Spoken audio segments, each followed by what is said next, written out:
Viral di media sosial aksi cekcok berbuntut pengeroyokan antara sopir angkot Cibadak dengan sopir truk, Minggu, tanggal 13 Maret tahun 2022. Diketahui video viral tersebut berdurasi 2 menit 12 detik. Terjadi pada Minggu, tanggal 13 Maret tahun 2022, kemarin, Jalan Raya Cibadak, Kabupaten Sukabumi.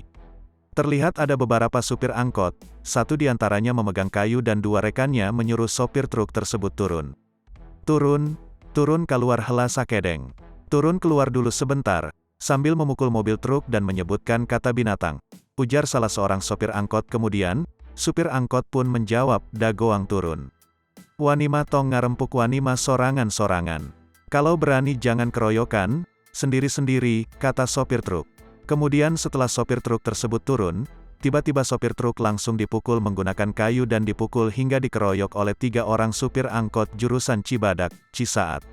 Setelah terjadi percekcokan dan pemukulan terhadap sopir truk pun, sejumlah warga di sekitar langsung merelainya.